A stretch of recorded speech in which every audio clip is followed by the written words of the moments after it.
Gostaria inicialmente de dar boa-vinda a todos. Cumprimento inicialmente o excelentíssimo Almirante Elia, presidente do Clube Naval. Os senhores estão me ouvindo bem? Estão ouvindo bem? O general Santos, vice-presidente do Clube Militar. Autoridades essas que estão aqui prestigiando nosso painel, e cumprimento demais autoridades aqui presentes. Cumprimento a todos os colegas de Marinha e demais amigos, oficiais, funcionários dos clubes militares, colegas do grupo de Ciência, Tecnologia, Engenharia e Matemática do Clube Naval, CETEM, que organizou conosco esse painel. A todos, nosso muito obrigado pela presença. Nosso painel, que versará sobre segurança das urnas, segurança das informações, ele terá a duração prevista de 3 horas. E está concebido em 3 módulos. Inicialmente, nós faremos as palestras, que, pela nossa percepção, deverá levar 1 hora e 45 minutos. A seguir, teremos um intervalo de 15 minutos. E, por último, nós abriremos 1 hora de sessão de debates, perguntas. Para nos facilitar e nos organizar nessa questão do debate, nós gostaríamos de propor que as perguntas fossem por escrito, em que um folhetozinho será distribuído àqueles que quiserem se manifestar, e também a possibilidade de fazer as perguntas por WhatsApp, que nós também deixaremos o link para depois fazer as respostas, né, do que for indagado. Essa palestra será gravada para compor o acervo do nosso clube.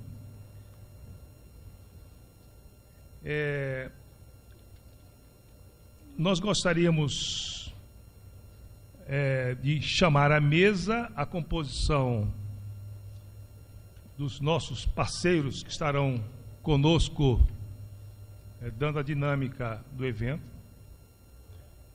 Eu gostaria inicialmente de chamar o Dr. Marcos Ramayana, que será o nosso moderador. Por favor, Dr. Marcos.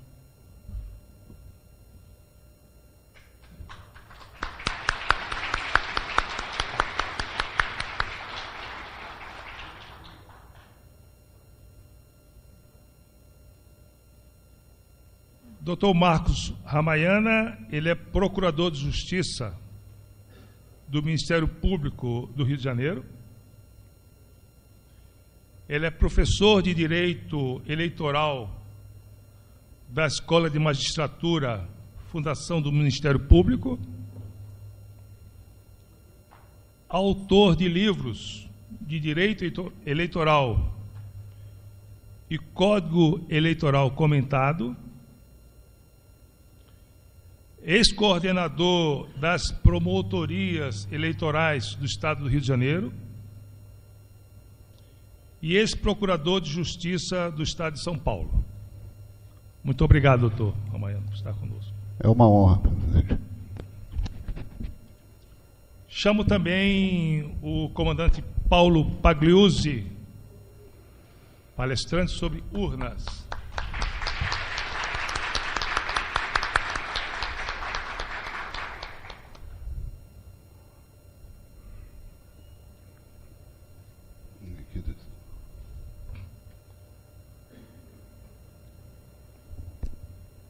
Dr. Paulo Pagliozzi, ele é PhD em Information Security pela Universidade de Londres,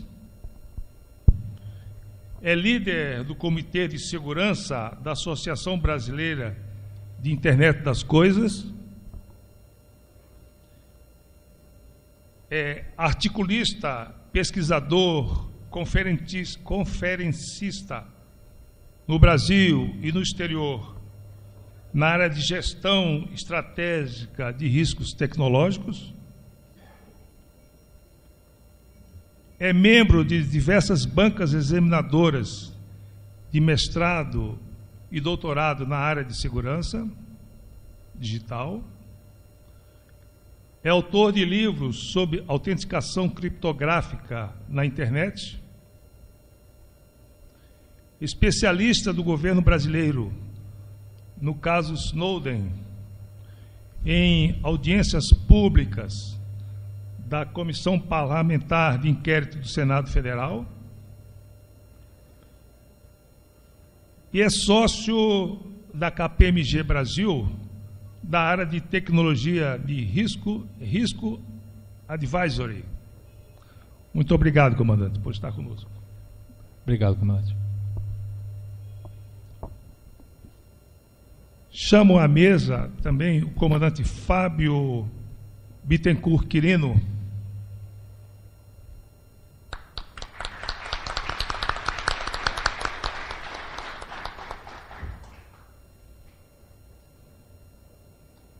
O Quirino é engenheiro eletrônico e de telecomunicações, é auditor de segurança da informação digital da Marinha do Brasil, é autoridade certificadora da infraestrutura de chaves públicas da Marinha do Brasil, é professor convidado de Sistema de Informação de MBA Executivo e é assessor de Tecnologia da Informação do Departamento Esportivo Piraquê do Clube Naval. Muito obrigado a todos os colegas e amigos da banca. E eu gostaria de passar a palavra ao moderador, Dr. Ramayana. Uma boa tarde a todos. Primeiramente, é uma honra estar aqui nessa casa nobre, com um auditório tão repleto de pessoas nobilitantes e interessadas efetivamente no estudo técnico e científico aqui das urnas eletrônicas, né? Da segurança das urnas, que é um tema referente ao nosso país de alta significância e que ganha nas eleições de 2018 um status maior de responsabilidade. E no meu caso, eu me sinto muito honrado pelas deferências e pela escolha do meu nome, embora não esteja à altura dessa deferência com os elogios que Vossa Excelência me conduziu. No entanto, primeiramente, eu gostaria aqui de fazer um breve resumo da nossa organização da Justiça Eleitoral no Brasil. Depois falarei um pouco sobre o Ministério Público e a importância do cidadão. Então, primeiramente, é importante salientar que a história um pouco se repete. Em 1824, na Constituição do Império, nós não tínhamos uma justiça eleitoral no Brasil. Havia a figura do juiz de fora, chamado juiz ordinário, que cuidava de casos como de apurações eleitorais. Não havia a tripartição dos poderes, legislativo, judiciário e executivo, com a independência que se encontra hoje na Carta Constitucional. Então nós tínhamos aí o poder moderador do imperador e, seguindo, já no ano de 1842, aproximadamente, nós tivemos leis eleitorais que criaram a figura do magistrado ordinário, que também cuidava dessa parte apenas da apuração das eleições nas províncias. Futuramente, seguindo, já em 1857, nós tivemos a lei do terço. E essa lei, 2/3 o eleitor tinha que votar em 2/3 dos candidatos, lá nos idos de 1857. E aí se criou pioneiramente a figura do juiz de direito nesse momento, que foi reforçado por uma lei muito importante no país, que era a Lei Saraiva. Seguiu-se, no governo de Venceslau Braz, em 1916, a questão referente, aí sim, à introdução da magistratura nos pleitos eleitorais. Eu faço essa pequena observação porque cria sempre espécie o entendimento de por que se tem uma justiça eleitoral. Por que é necessário se ter essa figura? Nas sociedades em geral, partem-se de 3 sistemas. Ou o sistema é de controle absoluto dos políticos e dos partidos, ou o sistema é um controle misto, como é na maioria dos países, ou se tem uma justiça eleitoral que transfere esse controle todo para a justiça. Eu digo o controle do alistamento dos eleitores, da votação, da apuração e da diplomação, que são as 4 fases do nosso processo eleitoral. Alistamento é tirar o título, qualificar o eleitor. Só está apto a votar quem está alistado. A votação, a apuração e o diploma. Posteriormente, com a Revolução de 30, surgiu o Código Eleitoral de 1932, que foi o primeiro Código Eleitoral brasileiro. Naquele momento, havia uma certa revolta em relação aos vícios das eleições, às fraudes, e se entendeu que deveria se seguir no Brasil um modelo de justiça eleitoral, de código eleitoral, condensando várias regras. E é interessante notar que o artigo 70 desse código já falava da máquina de votar. Então, a máquina de votar, embora ela tenha surgido em 1996 no Brasil, ela já estava prevista embrionariamente, essa urna, que não era a urna do jeito que nós visualizamos, no Código de 1932. A seguir, nós tivemos algumas leis eleitorais, e esse Código de 32 ele instituiu o voto da mulher, o voto feminino, o sigilo, o voto sigiloso, e introduziu a figura da junta eleitoral, que é um órgão que existe até hoje. Já em 1950, consolidação novamente das leis eleitorais, e antes disso, a Constituição de 34, ela praticamente copiou todo o Código Eleitoral na parte da Justiça Eleitoral, introduziu na Constituição de 34. A Constituição de 1937 diminuiu a Justiça Eleitoral. A Constituição de 1946 aí trouxe a Justiça Eleitoral num capítulo mais apropriado. E a Constituição de 67, emenda 69, reservou um espaço menor à Justiça Eleitoral. E hoje nós nos deparamos com a Constituição de 1988, que tem dos artigos 118 a 121 um capítulo da Justiça Eleitoral no Brasil. Acontece que nós tivemos, ao longo dos anos, o Código de 32, o Código de 50 e o Código de 1965. Então, nós estamos indo para a eleição de 2018 com o Código de 1965, que teve algumas alterações legislativas ao longo desses anos, obviamente. Uma delas foi a própria introdução da urna eletrônica, do sistema eletrônico de votação, que foi introduzido definitivamente pela Lei 9.504 de 1997. Então, é relativamente nova esse enfrentamento que o país precisa reexaminar e repensar sobre a eficácia, a rigidez e a validade das urnas eletrônicas no nosso país, né, do voto. Existem países que adotam, outros que não adotam. No Japão, por exemplo, se usa o voto manual.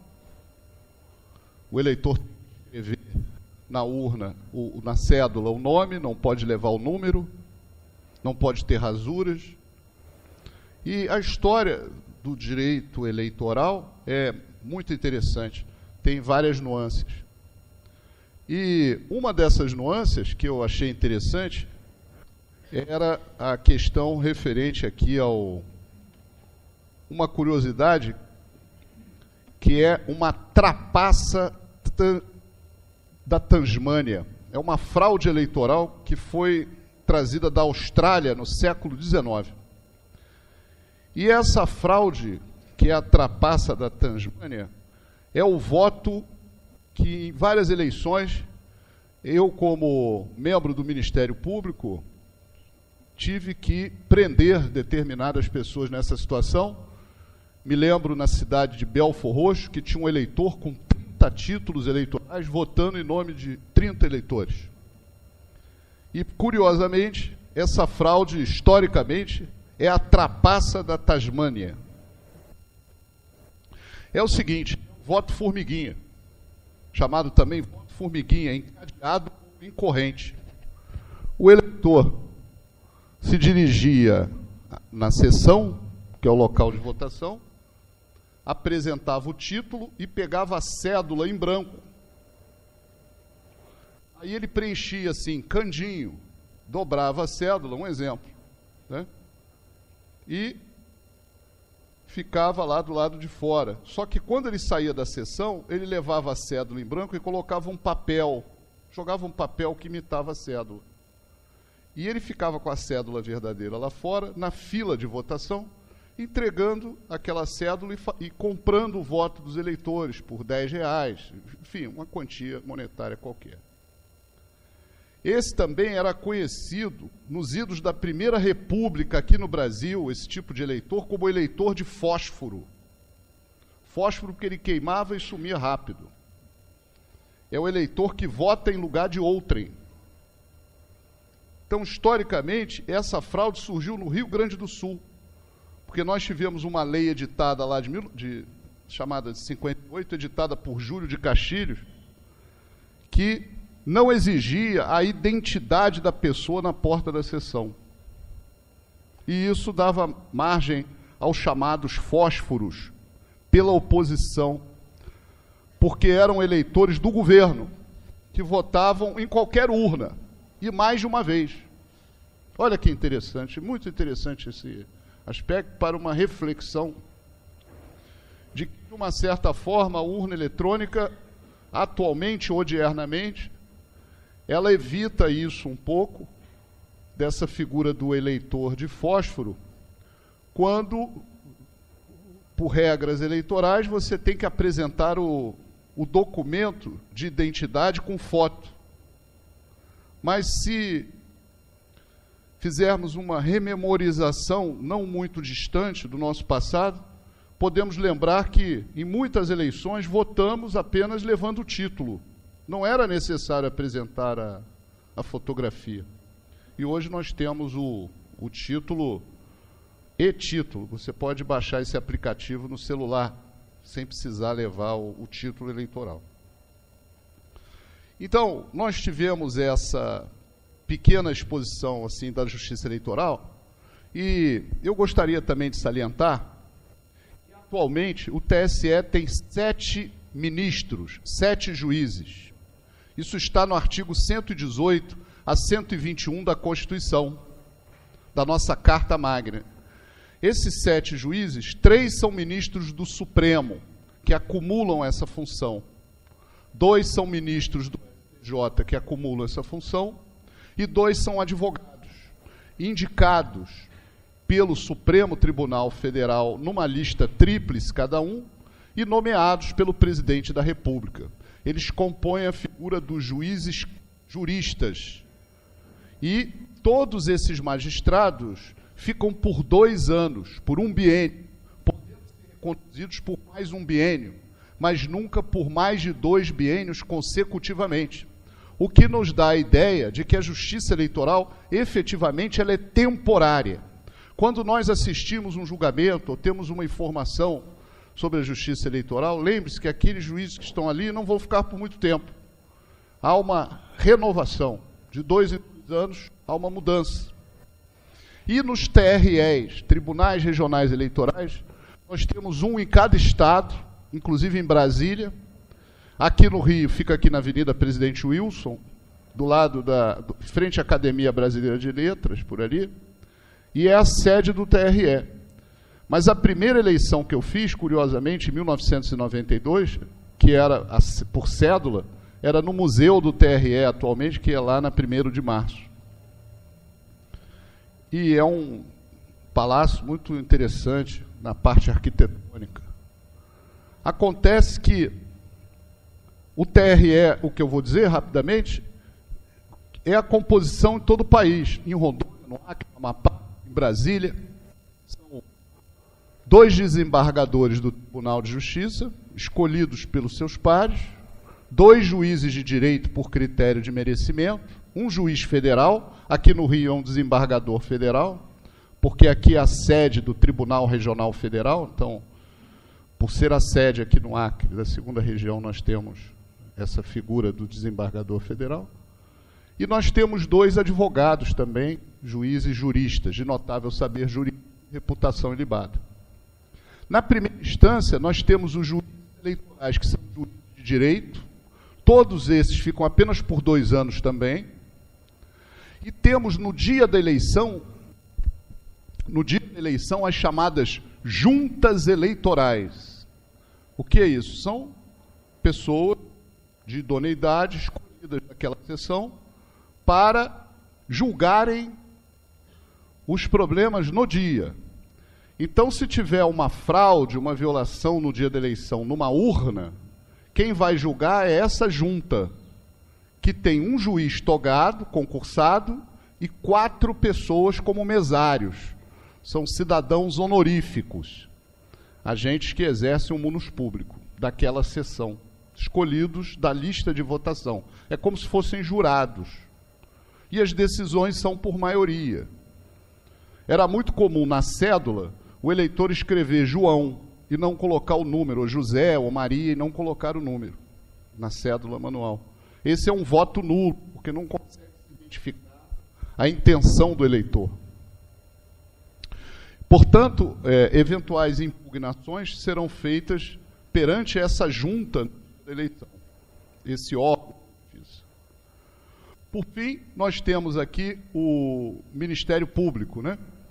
O Ministério Público, que é a minha instituição, ele, em Brasília, quem atua é o Procurador-Geral da República, que é o Procurador-Geral Eleitoral, é a mesma pessoa.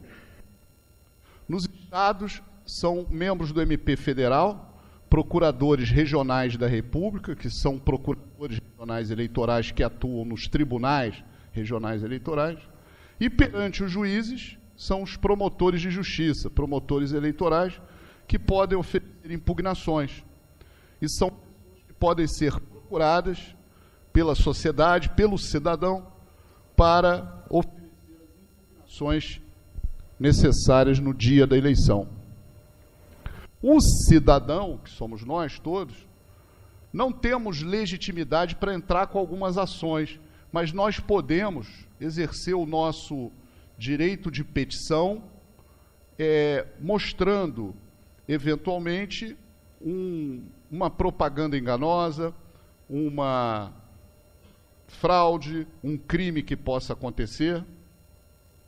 Um detalhe que comentávamos ontem, um eleitor me trouxe uma notícia que numa determinada cidade aqui do Rio de Janeiro, algum candidato comprou uma caneta espiã, que é aquela caneta que filma, para poder dar ao eleitor nessa eleição, para que o eleitor, ao entrar na sessão, que é a cabine de votação, possa filmar o seu voto.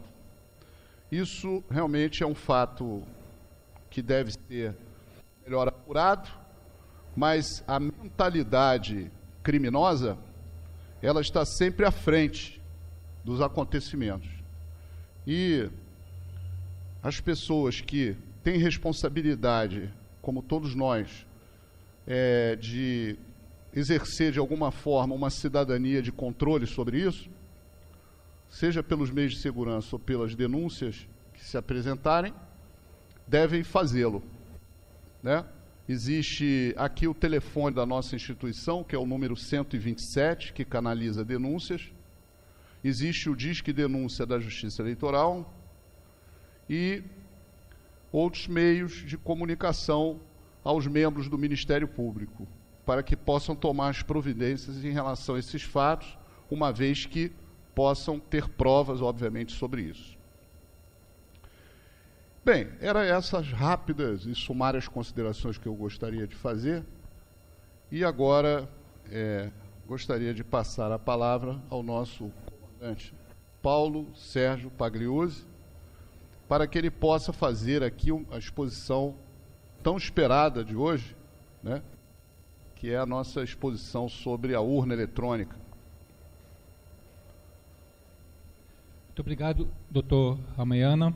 Agradeço também à Comissão Interclubes pela organização do evento, agradeço ao grupo do CETEM, aqui representado pelo comandante. Um ponto-chave que eu queria destacar é como foi feliz a montagem dessa bancada, porque não dá para falar em segurança de voto de urna eletrônica sem abordar dois conceitos pilares, que são o direito e a tecnologia. Eu diria para vocês que a urna eletrônica está nesse limiar. Ela perpassa conceitos de direito, como muito bem ilustrou o Dr. Ramayana, e agora também conceitos tecnológicos que garantam esses princípios de direito, que garantam que eles estejam sendo cumpridos. Prefiro levantar.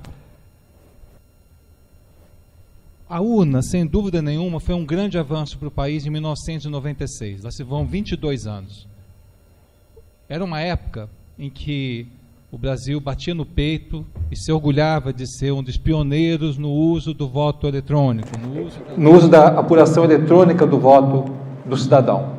Esse avanço, sem dúvida nenhuma, foi muito significativo, o Brasil foi aplaudido, mas lá se vão 22 anos. Eu queria destacar aqui nessa imagem que toda inovação traz no seu bojo um risco embutido. Compete a quem adota a inovação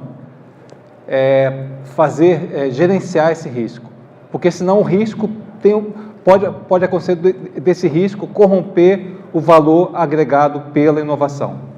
Eu gosto muito dessa frase do Peter Drucker, que fala que a inovação sempre significa um risco. Qualquer atividade, no caso aqui ele se refere a econômico, mas qualquer atividade é de alto risco, né, que envolve tecnologia, só que o risco maior é o risco de não inovar. Não inovar é muito mais arriscado do que construir o futuro inovando. Então, se me perguntarem, se você pudesse voltar no tempo, você deixaria de ter urna eletrônica no Brasil? Resposta, não. Não deixaria. Agora, você faria tudo como foi feito? Também a resposta não. Eu acredito que tem algumas ações que deviam ter sido tomadas há 15 anos atrás, que ainda não foram, mas ainda dá tempo de serem tomadas, que pode melhorar esse rumo. Esse é o desafio que eu me proponho a apresentar aqui para os senhores e senhoras presentes. Aspectos que eu queria destacar. Palavras como transparência, palavras como auditabilidade, palavras como capacidade de provar que o sistema de votação eletrônica é seguro, é o que vocês mais vão escutar aqui na minha fala.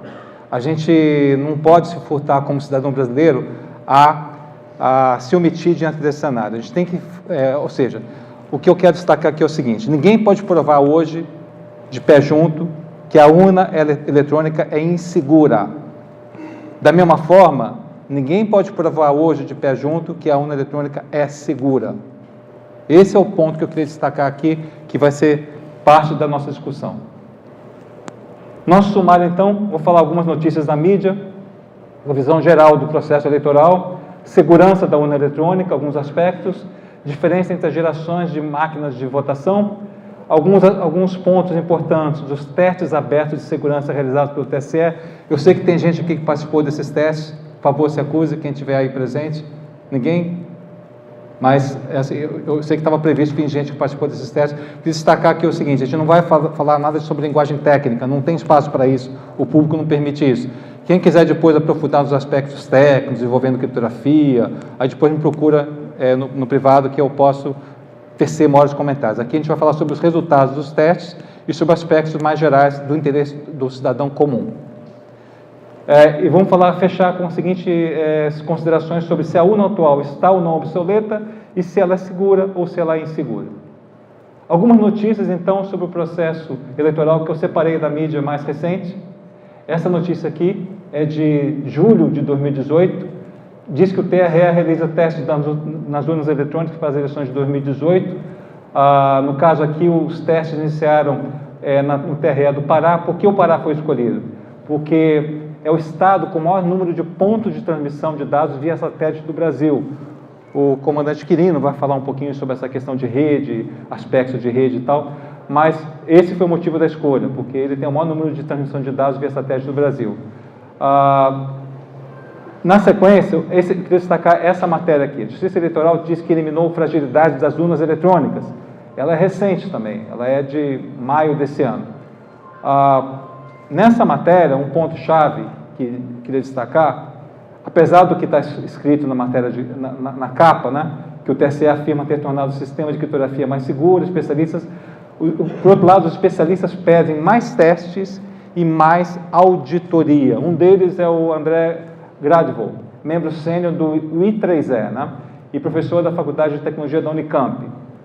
Para ele, a chave gerada a partir do hardware da urna resolve o problema da criptografia única, conforme afirma o TSE. O ponto-chave nessa questão seria preciso analisar o código-fonte para saber se isso está funcionando de fato, né? De acordo com a especificação divulgada pelo TSE, e se essa técnica também estará presente em todas as urnas. Uma coisa é na teoria é tudo bonito, o PowerPoint aceita tudo, o papel aceita tudo. Outra coisa é a gente poder testar na prática. Queria destacar que quando você faz um processo de auditoria, você tem que auditar não somente os resultados, tem que auditar todo o processo, tem que auditar o desenho do controle e tem que auditar também a efetividade do teste, considerando que o desenho do controle cumpre o que promete. Então, são dois aspectos distintos. O grande ponto aqui que eu queria destacar é que, olha, muitas vezes até ofertado por meio dos testes que o TSE deixa a comunidade científica investigar, mas a gente só consegue analisar a questão da efetividade do teste que foi criado por quem? Pelos técnicos do TSE. Eles não deixam a gente ter acesso para poder checar se o desenho do controle é efetivo. Então, tem uma certa segurança por obscuridade, que eu vou falar um pouco mais à frente, nesse cenário. Outra notícia que vale a pena destacar é notícia crime contra o secretário de Tecnologia do TSE. Vários movimentos que acabam formando convergências, né? Um site acabaram efetuando essa denúncia, né? Essa notícia crime contra o secretário de Tecnologia do TSE, essa matéria recente de junho desse ano, e o responsável pela implantação das urnas eletrônicas desde 96, desde o seu início, Giuseppe Janino, ele tem sido questionado em audiências públicas e também a CPI dos crimes cibernéticos da Câmara dos Deputados, que ocorreu em 2015, em relação à urna eletrônica. Nessa CPI, o Janino teria faltado com a verdade, segundo afirma esse grupo que entrou com essa notícia crime, quando afirmou que a Smartmatic, a empresa de origem venezuelana, foi contratada apenas para carregar as caixas das urnas eletrônicas até os locais de votação e que todas as soluções informatizadas, os programas das eleições são desenvolvidos por técnicos do TSE sem nenhuma atuação externa há pelo menos 10 anos. Porém, os termos de contrato assinado entre a empresa e o TCE prevê treinamento para seus técnicos, né? E tem uma doutora que é advogada, especialista em crimes cibernéticos, que afirma que a expressão carregamento, quem é da área de TI sabe o que eu estou falando, não era focado em carregar, transporte, caixa de urna, mas sim dar carga, ou seja, carregar as urnas com as mídias geradas pela empresa. Esse foi o ponto-chave da questão. Lembrando que a Smartmatic foi proibida de entrar nos Estados Unidos, fizeram um teste lá no Texas e pelos resultados auferidos, eles resolveram proibir porque acharam que não havia idoneidade nos processos dessa empresa, então ela está proibida, foi banida dos Estados Unidos, assim como também da Alemanha. Pois bem, outra notícia interessante é essa que afirma que um hacker de 19 anos teria revelado como fraudou as eleições no Rio de Janeiro. Essa aqui já é um pouquinho mais antiga, mas ao que parece o sistema de contabilização de votos através das urnas eletrônicas não é tão seguro assim. Um hacker de 19 anos, identificado apenas como Rangel, por questão de proteção da Polícia Federal, ele contou como teria conseguido fraudar o resultado das últimas eleições durante um seminário chamado A Urna Eletrônica é Confiável.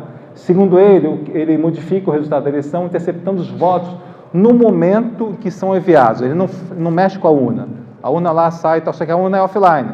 No momento da transmissão, do ponto de transmissão, que eu vou falar um pouquinho mais, da urna para o sistema que contabiliza os votos, aí sim que ele teria conseguido fraudar.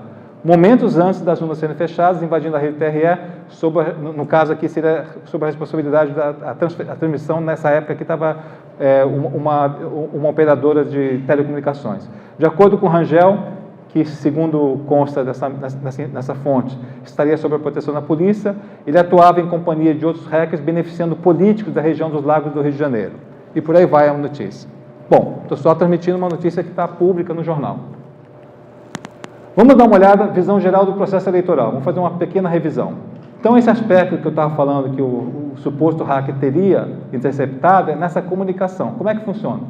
Aqui nós temos a sessão eleitoral, nós temos o eleitor, temos a máquina de votação, nós temos o pendrive, acabou a votação. 5 horas da tarde, o que acontece? Emite um boletim de urna, imprime, retira o pendrive junto com uma série de outros documentos, imprime o boletim de urna, junta tudo, coloca no envelope lacrado, leva para o ponto de transmissão do boletim de urna. Nesse ponto de transmissão é feita a comunicação dos dados com a totalização dos boletins de urnas das sessões pertencentes a um determinado TRE. Nesse instante aqui, o TRE, após consolidar esses dados, ele também, via rede de dados, ele faz a transmissão desses dados para a consolidação nacional dos resultados no TSE, que, por sua vez, divulga os resultados na internet. É assim que acontece, de um modo geral, o nosso processo eleitoral. Pois bem, como é que acontece a geração das mídias, a carga das mídias, né? É feito todo o registro das possíveis candidaturas para todos os cargos a serem ocupados pelos políticos, né? E é feito o Cadastro Nacional dos Eleitores, né? Por meio das zonas e seções eleitorais. Tudo isso é consolidado e é armazenado numa memória chamada flashcard. Essa memória, que é carregada em cada urna, né, também é acompanhado do código-fonte dos sistemas que fazem a manipulação e fazem o processamento da votação eletrônica no Brasil. Esses códigos-fontes são compilados, são gerados num programa executável. Segundo o TSE, é aposta uma assinatura digital baseada em função hash, né, que é uma espécie de um checksum, que confirma que se alguém mexer um bit aqui, na hora o valor hash não mais vai bater, ou seja, vai ser percebido que há uma adulteração desse software. E todo esse conjunto aqui, então, é armazenado e também carregado na urna, assim como os dados dos eleitores e os dados dos políticos, né, que vão sofrer o processo eleitoral. A urna eletrônica, de forma resumida, é uma espécie de um microcomputador de uso específico, né, composto por um terminal do mesário, um microterminal, onde cada eleitor é identificado pelo número do seu título eleitoral e autorizado a votar nessa maquininha aqui, e o terminal do eleitor, onde é registrado numericamente o seu voto. Todo mundo aqui já é familiarizado com esse tipo de equipamento.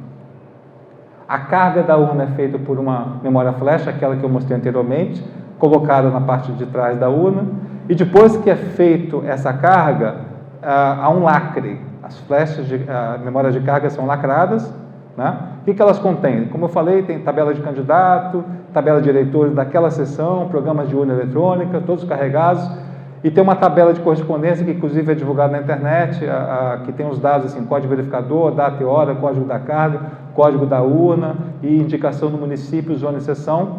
E tudo isso, depois que a carga da urna é feita, é realizado o quê? Uma impressão do comprovante de carga. Isso tudo faz parte de material que é auditado depois pela Justiça Eleitoral. Essa é uma tabela de correspondência que inclusive é publicada na internet, que amarra que aquela urna, naquela zona eleitoral, naquele município, naquele código, houve um código de carga, naquela hora, naquele segundo. Essa tabela é publicada na internet e lembrando que são cadastradas todas as urnas válidas, incluindo a de votação, a de contingência e também a mesa receptora de justificativa eleitoral também é cadastrada. Cada compartimento da urna, como eu falei, é usado um lacre, né, com adesivo microserrilhado. Se alguém remover, vai ficar evidente essa remoção, sendo que isso é assinado pelo juiz da sessão eleitoral. Então, o que se lacra numa urna eletrônica? São lacrados, por questão de segurança, a tampa do pendrive, tampa do cartão de memória, o gabinete, o microterminal e a tampa do conector do teclado alfanumérico, ou nos mais modernos, o porta USB, se o teclado alfanumérico for daquele USB. Pois bem, começou o dia da votação. 7 da manhã, a urna é ligada, na presença dos mesários fiscais de partidos políticos, é emitido em cada sessão eleitoral o relatório de zerésima. Está aqui, ó. Quer imprimir a zerésima? Aí aperta assim e aí imprime, contendo toda a identificação daquela urna e comprova que nela estariam, a princípio, registrados todos os candidatos com 0 votos. Aqui eu abro um parênteses. Isso acontece, isso é feito. Agora, como eu falei, nossa urna hoje ela é uma caixa preta. Existe a possibilidade de ter um programa inserido maliciosamente dentro da urna que emita a zerésima, mas já tenham votos pré-computados? Eu afirmo que sim, como técnico. Por quê? Porque não há prova contrária. Eu não tenho como, não foi dada para a comunidade científica do Brasil a possibilidade de provar o contrário. O que acontece é o seguinte: durante os famosos testes de votação eletrônica, do sistema de votação eletrônica, são disponibilizados por algumas horas, por um número limitado de potenciais observadores, para poder fazer um teste que, no meu entender, levaria no mínimo de 4 a 6 meses, e eu precisaria de ter uma equipe dedicada 8 horas por dia de 36 especialistas. Aí sim, eu como auditor poderia afirmar, eu posso afirmar, que realmente o software é seguro. Sem ter essa possibilidade, simplesmente jogar no ar que, não, é feito o teste, é feito, mas é feito de uma forma muito limitada e sem o princípio da transparência plena e sem o princípio da auditabilidade plena. Isso realmente é um ponto a ser considerado no nosso debate. Pois bem, após as 17 horas, quando a eleição é encerrada, o presidente da sessão eleitoral usa da sua própria senha, encerra a votação e emite o boletim de urna da sessão.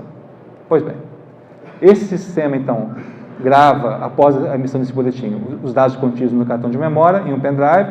Esse pendrive é composto por boletim de urna, registro digital do voto, tem os faltosos, justificativas de falta, e tem um log de todas as operações. E cada pendrive, então, é transportado em envelope lacrado, com documentação daquela sessão, para um local, um ponto de transmissão, para poder, como eu falei, tudo é offline, né? A partir desse momento, fica online o sistema.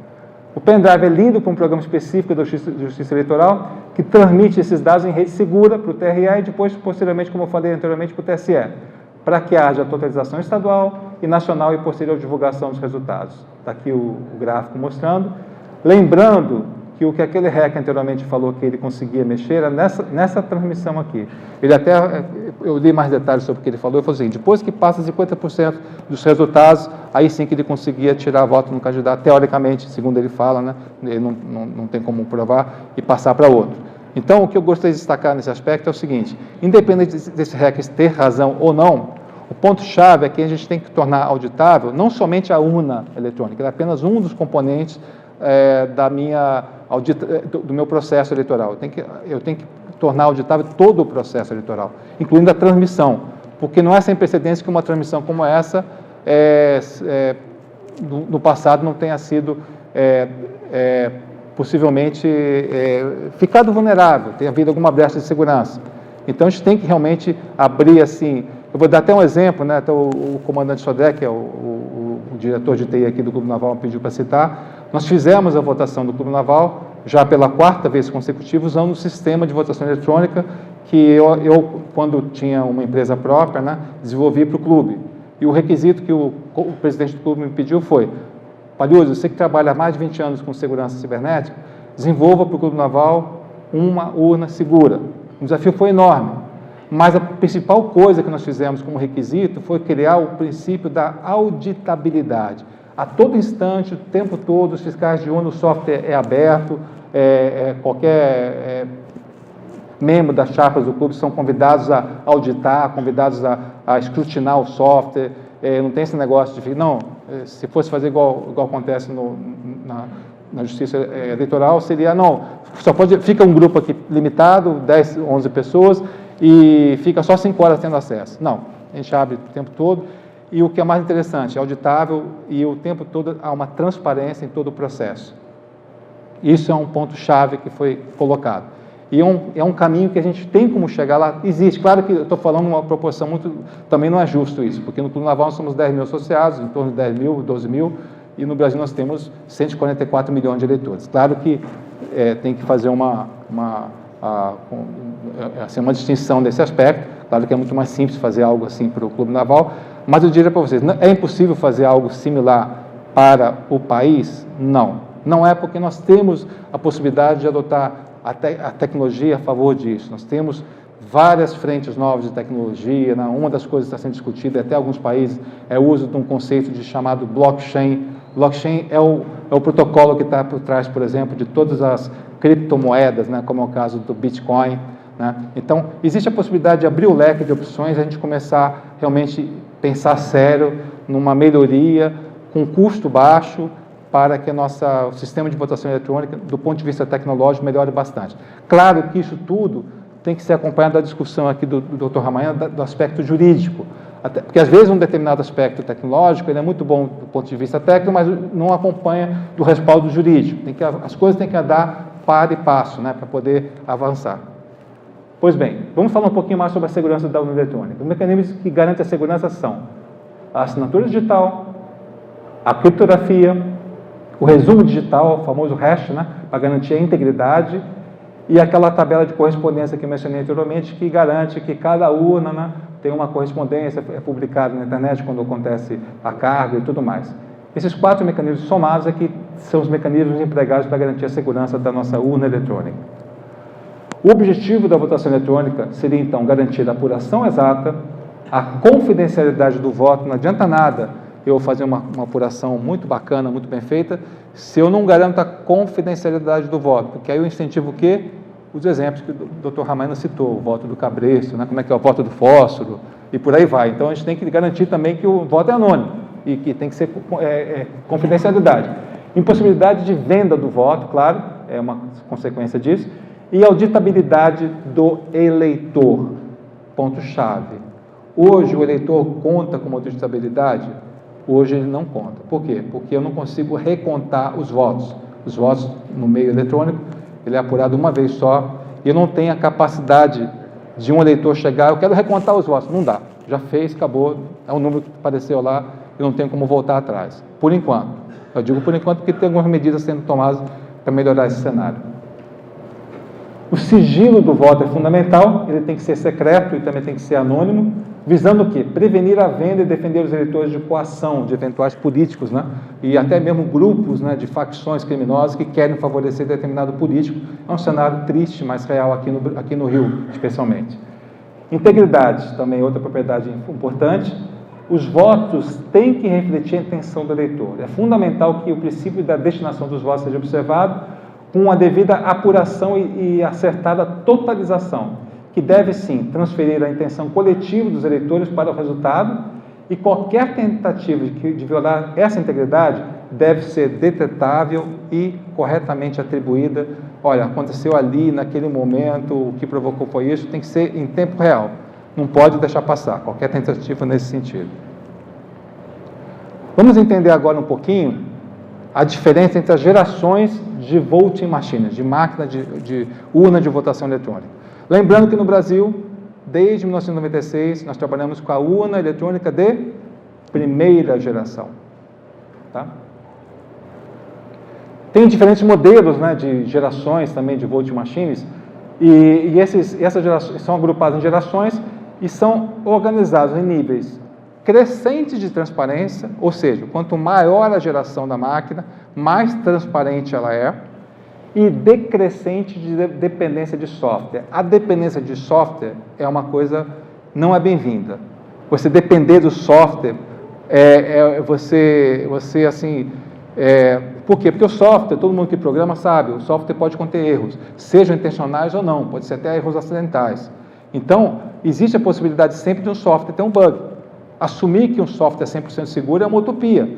Ainda mais um software com dezenas de milhões de linhas de código, como é o caso do software utilizado numa urna de votação eletrônica, como é o caso aqui do Brasil, ou em qualquer lugar do mundo.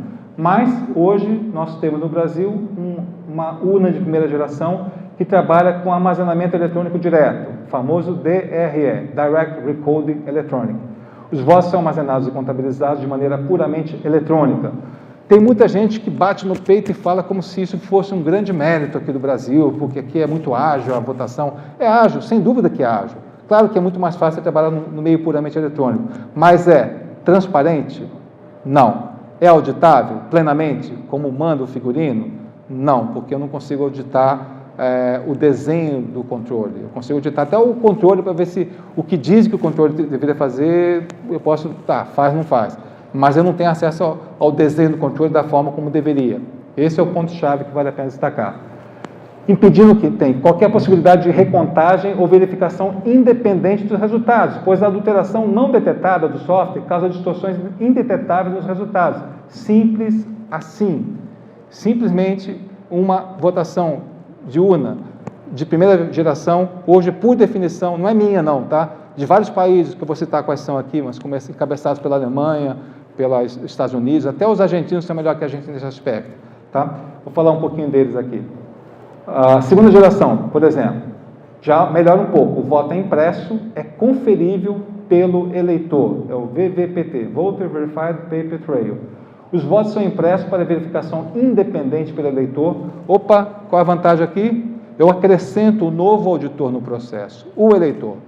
Ele, ao votar, ele enxerga se o candidato que ele apertou lá eletronicamente a tecla, se o que sai no papel impresso, ele tem que ter acesso à leitura desse papel, realmente é o candidato que ele optou. E aquele papel tem que ser a uma apuração posterior, sendo, entanto, funcionário como comprovante de suas escolhas. Ele não tem como comprovar a escolha porque o papel cai e é armazenado, fica propriamente guardado na urna, e eu não tenho acesso a esse papel, mas já serve se por acaso ele digitou na tela, no modo eletrônico, um determinado candidato, e ao imprimir ele observa que veio outro, ele grita, ele fala com o presidente da sessão: olha, aconteceu alguma coisa errada aqui, a votação não foi como eu esperava. Então ele tem poder sobre isso, né? Naquele momento ele pode, esse voto que caiu aqui, o último aqui, não foi o que eu votei, não. Ele tem esse poder. Então existe um duplo controle. O controle eletrônico já existe pelo software, existe o controle físico pelo voto impresso. Não quer dizer que eu tenho que contar todos os votos que são impressos, não. Mas se naquela urna específica, vamos supor, há casos, né, que eu estava conversando ontem que são publicados até em jornais, né, com o nosso procurador, o eleitor, o político, reclamar na justiça, porque naquela sessão eleitoral que ele teria votado naquela zona, tudo certinho, e apareceu 0 votos, nem ele mesmo votou nele mesmo. Então, quer dizer, é esse tipo de situação que aí você teria a opção de, vamos então recontar os votos impressos com base especificamente daquela urna que levantou suspeita. Aí eu tenho esse poder. Hoje eu tenho esse poder sem ter esse negócio? Hoje eu não tenho. Hoje eu sou obrigado a confiar na contagem interna. Eu tenho que ter fé cega nos servidores públicos do TSE. Essa é a realidade hoje. E na terceira geração, existe a verificabilidade fim a fim, ou seja, os eleitores podem verificar os votos registrados e contabilizados corretamente, todos eles incluídos no resultado final, né? Há uma independência do software e a grande facilidade de auditoria independente de ponta a ponta no processamento digital do voto. Aqui, como eu falei, essa aqui é a máquina que é usada na Argentina. A Argentina já está, desde 2010, na terceira geração. E aqui no Brasil, nós estamos ainda na primeira geração, né? E ele tem aqui recursos como QR Code, que o eleitor pode depois checar. Tem toda uma sofisticação aqui por trás que garante muito mais. O mais importante, auditabilidade e transparência. É isso que se busca, como eu falei anteriormente. É evidente que a urna eletrônica precisa de mudanças no modelo. Não adianta eu ficar sustentando, mas vamos segurar porque é caro, porque... Gente, qual o preço de uma democracia? Qual o custo? Às vezes vale a pena você investir um pouco mais, vale. A gente gasta com tanto dinheiro, com tanta coisa errada, com tanta coisa que não devia, tanto desvio. Então, democracia é uma coisa básica de uma república. Se nós queremos viver uma república de fato democrática, de direito, Estado de Direito democrático, é um investimento, é caro, mas tem que ser feito? Tem. Esse é o ponto-chave. Ou seja, temos que modernizar urgentemente a nossa urna eletrônica. Como ela está hoje, assim, ela atende, eu não vou dizer se ela atende ou não atende, porque a primeira coisa que vão me perguntar, o TSE vai perguntar para a gente vem cá, você tem como provar que é insegura? Aí eu devolvo a pergunta, você tem como me deixar provar que ela é segura? Ou seja, nenhum lado está certo, nem outro lado está certo, porque a segurança hoje é baseada na obscuridade. Segurança por obscuridade é um princípio muito bom na área militar. Nós aqui, a maioria aqui é militar, sabe o que eu estou falando, né? Você esconde os códigos, você não fica revelando. Mas numa democracia, num caso de uma eleição, não é bem-vinda. A segurança por obscuridade não é aplicável, tá? A absoluta dependência da confiabilidade do software no modelo DRA, que é a primeira geração, encontrou resistência desde 2004, tá? No mundo todo. E começou então em 2004 o fim desse ciclo de vida, desse modelo, que passou a ser substituído por modelos independentes do software. Você tem que confiar no software até hoje, sinceramente não é uma coisa que me orgulho como brasileiro, como contribuinte, de ter que confiar no software para poder no resultado, ainda mais porque eu não tenho como botar as mãos e auditar e fazer a engenharia reversa para ver se realmente o modelo do controle está adequado. Não estou dizendo que há nenhuma má-fé de quem desenvolveu, nada disso, mas é o princípio da auditabilidade, simples assim, tá? Pode não ter, pode haver totalmente uma lisura de procedimento, sem problema, só que não há como provar que ela é segura, assim como também eu não consigo provar que ela é insegura por conta de ser uma caixa preta, simples assim.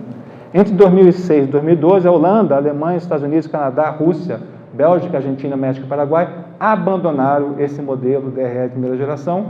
Em 2014, chegou a vez da Índia e do Equador adotarem o modelo mais avançado, restando somente um único país no mundo que trabalha com o modelo DRE de primeira geração em todo o mundo, que é o Brasil. Somos melhores do que a Alemanha, do que Estados Unidos, do que Canadá, em relação a sistemas de votação eletrônica?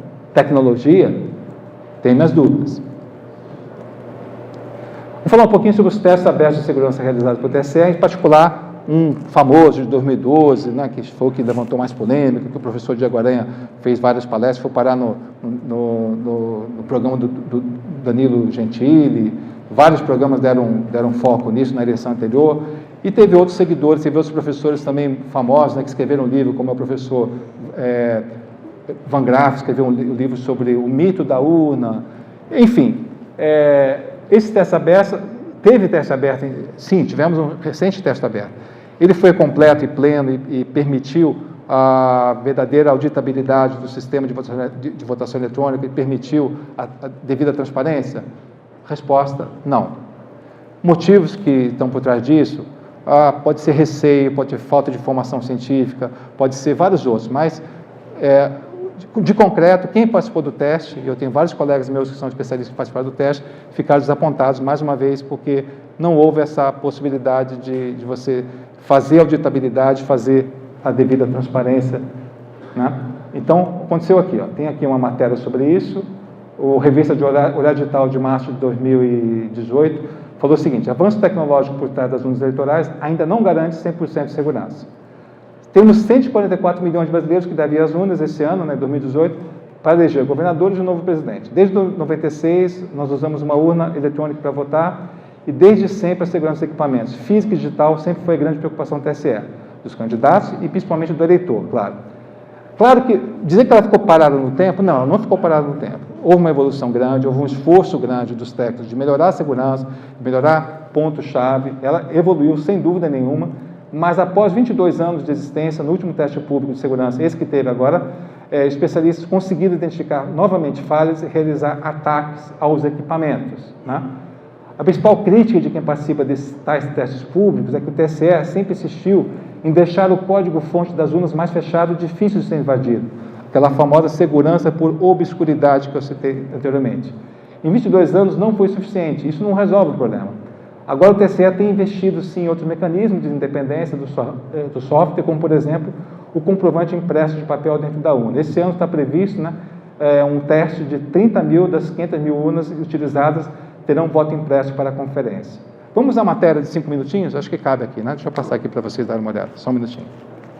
O Brasil tem os mais rápidos do planeta, mas nos últimos anos surgiram várias dúvidas. Ele será seguro? Tem gente até defendendo a volta das cédulas de papel. Nós vamos conhecer melhor a tecnologia que estará por trás dos nossos votos na próxima eleição.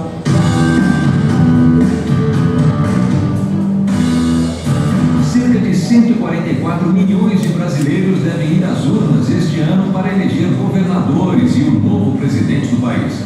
Desde 1996, por aqui, a gente usa a urna eletrônica para votar. E desde sempre, a segurança dos equipamentos, física e digital, sempre foi uma grande preocupação do Tribunal Superior Eleitoral, dos candidatos e, claro, do próprio eleitor.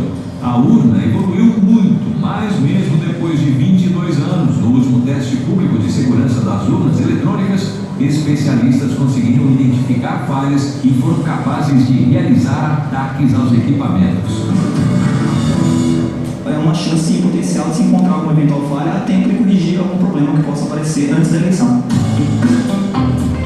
De tempos em tempos, o TSE lança um edital e qualquer pessoa pode se inscrever para testar as urnas, seja de forma autônoma ou ligada a alguma instituição acadêmica. O processo consiste em 2 etapas. Na primeira, os participantes têm acesso ao código-fonte da urna presencialmente em Brasília. Em uma segunda fase, as equipes enviam um plano de testes, os possíveis ataques que pretendem fazer para identificar vulnerabilidade nos equipamentos.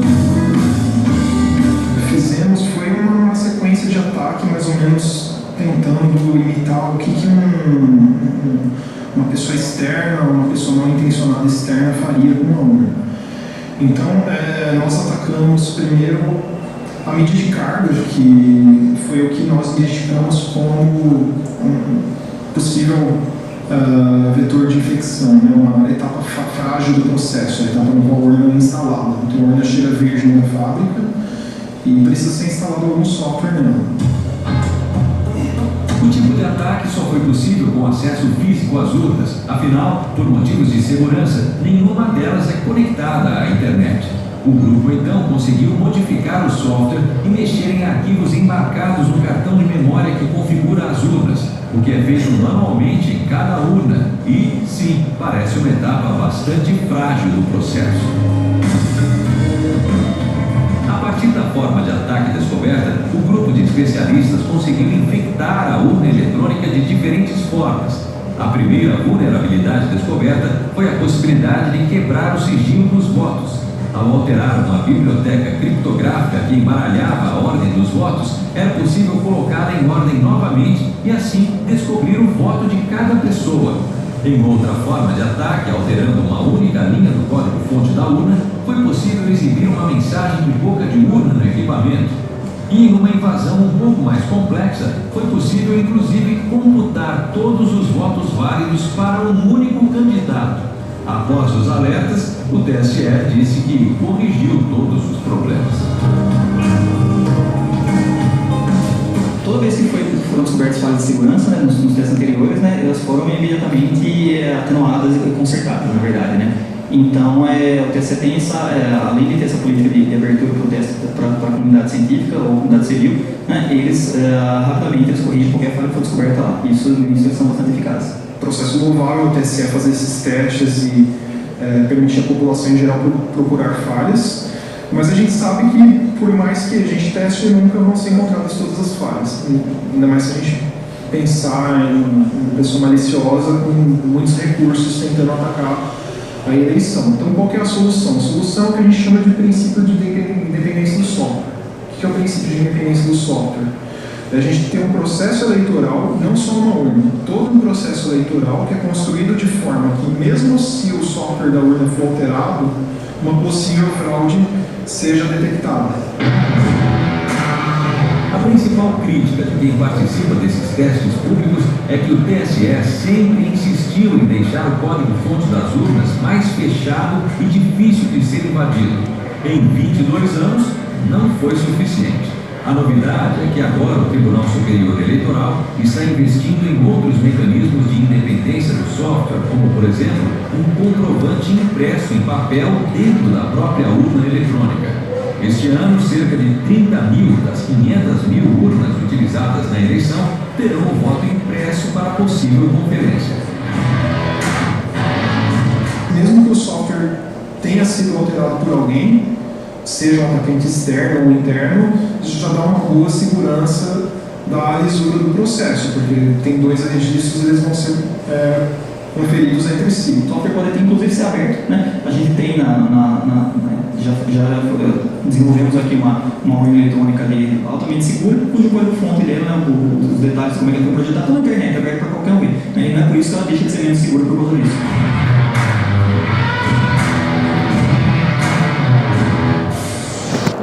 Continuando,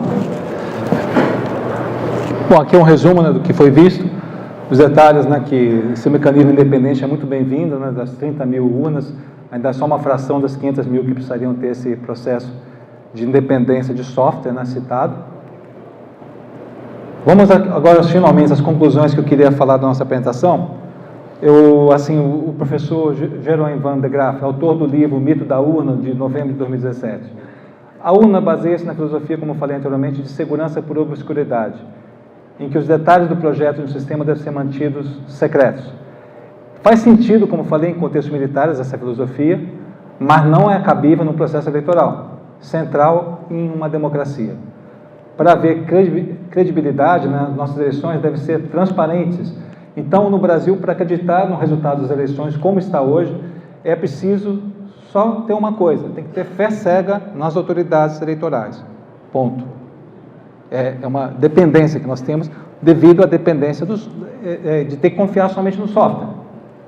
Nenhuma confirmação independente de corretude do resultado da eleição é possível nesse sistema atual, pois não podemos recontar votos. O sistema, como eu citei anteriormente, foi construído como sendo uma caixa preta. Não estou dizendo que está certo nem que está errado. Em 96 ele atendia muito bem, mas hoje já deixou de atender.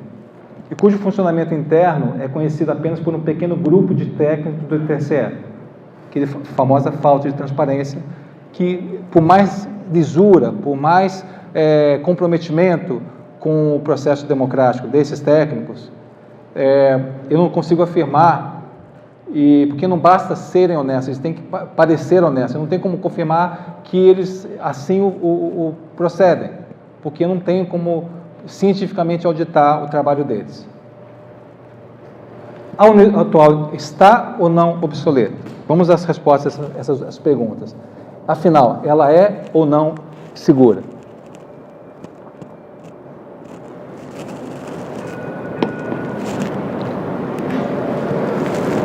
Nós temos, sem dúvida, eu não vou descer esse nível de detalhes, mas foi identificado por todos os técnicos, eu também tive a oportunidade de checar em vários relatórios, um enorme conjunto de fragilidades e vulnerabilidades que fornecem evidências materiais para preocupações, inclusive nesse último teste que foi realizado. Ou seja, eu não posso também me sujeitar a ficar crescendo, aumentando meu grau de maturidade na gestão do risco cibernético da votação eletrônica em doses homeopáticas. A cada teste eu aumento um pouquinho. Mas eu cheguei no nível desejado, no nível que uma nação como o Brasil merece, não sei responder. Mas o que ocorre é que a cada teste sempre são identificadas novas vulnerabilidades. Nunca são sanadas 100% na versão anterior. Pode-se concluir, então, que não houve incremento significativo nas propriedades de segurança fornecidas pelo software da urna eletrônica nos últimos 16 anos. Por quê? A cada teste aparece nova vulnerabilidade e eu sou obrigado a ter fé cega nos técnicos do TSE. Então, realmente é um estado de incerteza absoluta. Continuam preocupantes. Proteção inadequada do sigilo de voto. A impossibilidade prática de auditoria completa ou minimamente eficaz do software e dos seus mecanismos de controle, do desenho desses mecanismos de controle e também do teste de efetividade desse mecanismo, uma vez que eu não os conheço e não tenho acesso para saber se eles são ou não eficazes. E a verificação insuficiente ou inócua da integridade do software de votação, que é aquela história, mas tem um hash, muita gente fala, mas tem um hash, sim, no papel aceita tudo, mas quem garante que a versão que foi colocada na urna é a versão que corresponde ao fonte que eu testei? Eu não acompanhei a implementação do código-fonte para tornar o programa executável, e eu não acompanhei a transferência do código executável até a urna eletrônica. Isso é fechado. Então, não adianta eu auditar somente parte do processo, eu tenho que auditar o processo todo, e tem que ter os meios necessários para isso, de tempo, de recurso e de gente, e de disponibilidade e de transparência. Com essas 3 propriedades que são atualmente críticas para garantir o anonimato e a destinação correta dos votos, eu defendo, então, a reintrodução do voto impresso como mecanismo simples de verificação da integridade dos resultados das eleições em todas as urnas, e não apenas numa amostra pequena. O voto impresso, sem dúvida, distribui a auditoria do software, quer dizer, entre todos os eleitores que se tornam responsáveis por conferir, mas tem que ser aquele voto impresso que o eleitor consiga checar, ele tem que virar um auditor. Não adianta imprimir, imprimiu e ele não vê. Aí também não resolve o meu problema, tá? Que é esse que eu apontei. E eles foram registrados corretamente pela urna eletrônica, desde que a apuração posterior seja realizada para verificar que essa contagem corresponde à totalização eletrônica parcial. Ou seja, temos que pensar o Brasil, gente, olhando para essa garotada aqui, ó.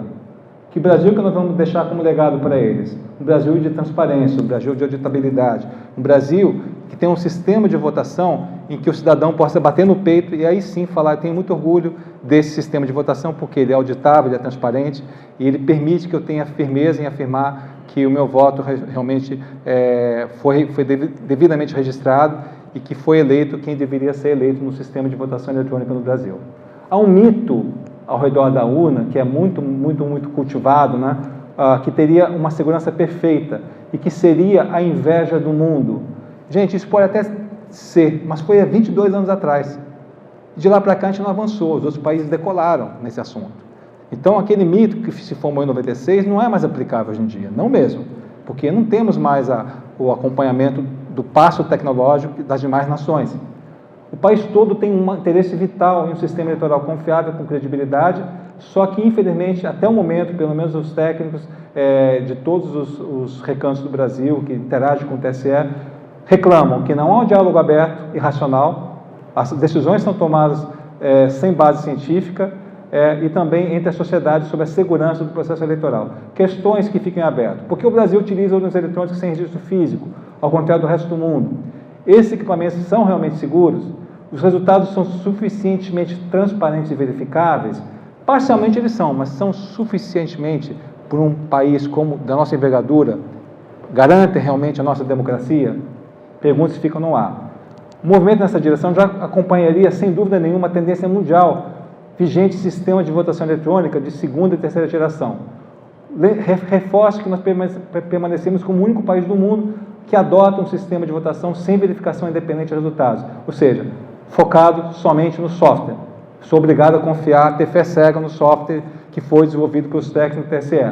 O software utilizado no sistema de votação eletrônica brasileiro não satisfaz, por esse motivo, requisitos mínimos de segurança e transparência. Quando eu falo transparência, eu refiro à verificabilidade no âmbito tanto individual do eleitor quanto universal, em que todos se convencem da correção dos procedimentos.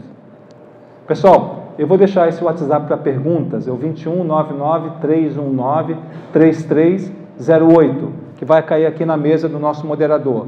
Então, quem tiver perguntas a fazer, a orientação da casa é essa, que já mandem por WhatsApp, ou quem preferir também pode mandar por escrito. Tá? Se quiser, a gente arruma papel e caneta para poder mandar por escrito, para a gente poder dar prosseguimento no nosso evento.